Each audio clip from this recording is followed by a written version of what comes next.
E eu começo subindo o nível para um projeto que é, né, de fora. Ele vem de fora, é um projeto externo. Nessa semana saiu a notícia de que o governo britânico, junto com vários diversos outros países que vêm fazendo aí o cerco, ou tentando, né, impor limites ou regulações à vida, a essa vida virtual, o governo britânico ele decidiu iniciar, né, uma campanha, né, ou uma legislação. Isso obviamente ainda não está em curso, ainda está sendo discutido, mas eles querem proibir as redes sociais a menores de 16 anos, né? É um pouco mais rígido até do que outras legislações, como por exemplo nesse caso vários países ou vários formuladores de propostas, né, pensam, por exemplo, no caso da Austrália,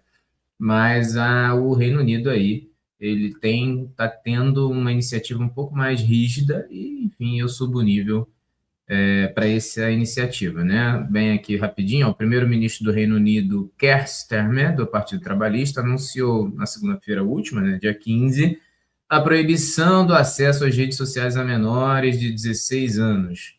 Essas medidas vão ser levadas ao parlamento até o fim desse ano e entrar em vigor no ano que vem, né? Enfim, os aplicativos de mensagem, né, como o WhatsApp e o Telegram, não vão sofrer com esse tipo de proibição, mas os outros, né, o Instagram, Facebook, X, TikTok, todas as outras coisas vão ter aí, as plataformas serão obrigadas a implementar políticas para proibir que menores de 16 anos acessem as redes sociais.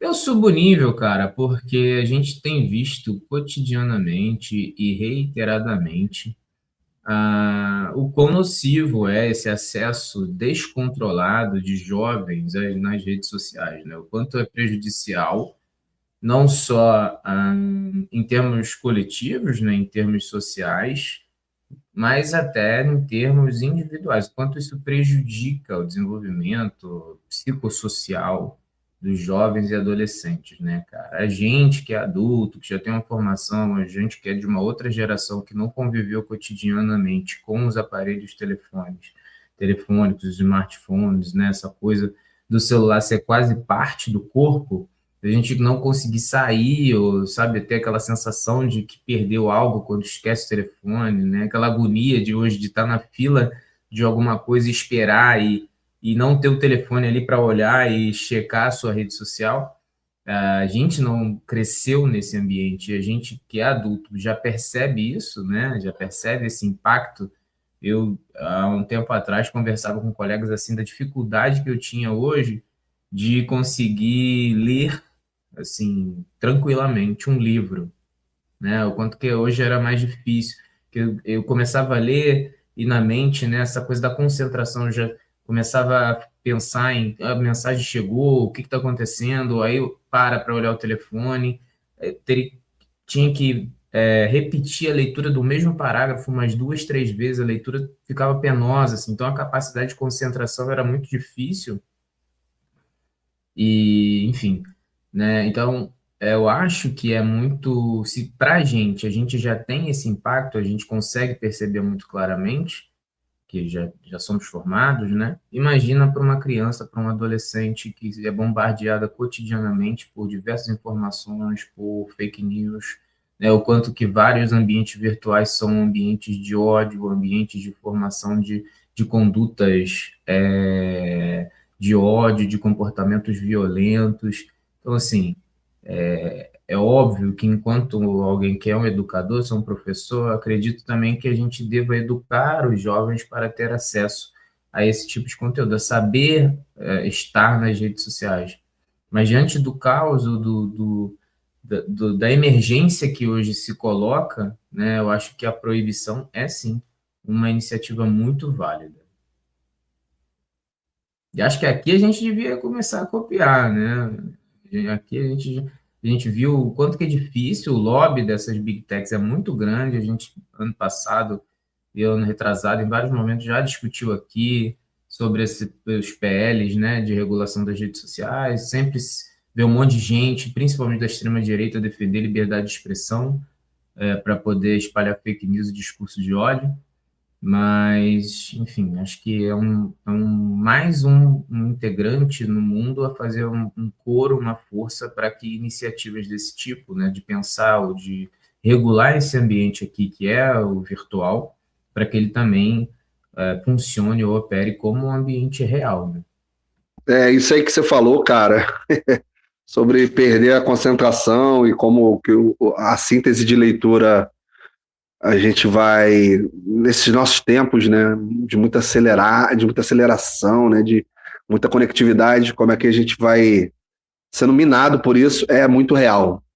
Realmente, ler se tornou algo, realmente fica muito mais difícil em tempos de hiperconectividade, essa questão de querer saber tudo o tempo todo. Mas a questão da leitura deságua necessariamente nisso, cara. Como é que as telas estragam o nosso neural, né? O nosso raciocínio. Eu tenho lido de matéria e ouvido bastante sobre isso, né?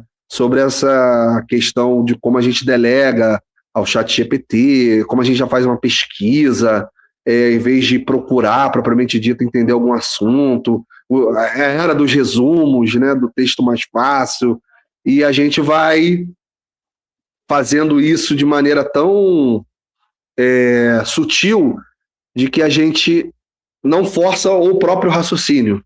A gente vai usando isso como uma extensão o tempo todo.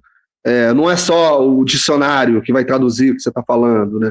Você o tempo todo vai procurar alguma coisa a mais para complementar o que você está tentando pensar, o que você vai tentar descobrir. Por exemplo, antigamente na internet mesmo, bastava o Wikipédia para você saber o que você queria. Hoje em dia você bota no Google, ou se você quiser saber mais ainda, vai logo no chat GPT. E isso, o Wikipédia te forçava a ler bastante. Já o chat GPT não, ele já te dá muito mastigado em 2 parágrafos, o que está ali.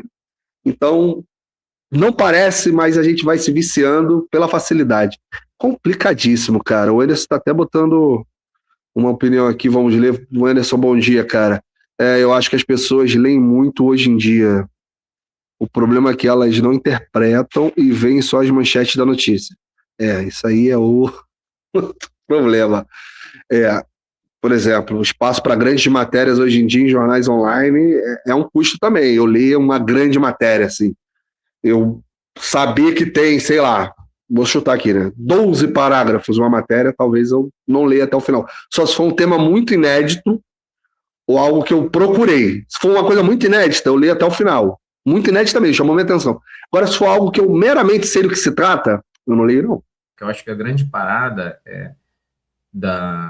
do consumo da informação hoje é o quanto que a gente consome a informação pura e lisa e simples, né? Mas não a ideia disso se transformar em conhecimento, em argumentação, em saber exatamente o que foi levado em consideração para produzir determinada informação ou conhecimento, né? Qual foi o caminho? Acho que eu, enquanto educador e alguém que pesquisa, que, enfim, eu acho que muitas vezes o caminho ele é mais importante do que o resultado em si, né? A ideia de onde que foi pesquisado, os argumentos que a pessoa, como que ela interpretou determinados dados, e isso exige tempo e exige uma concentração que de fato me preocupa, voltando aqui à ideia dos jovens, né?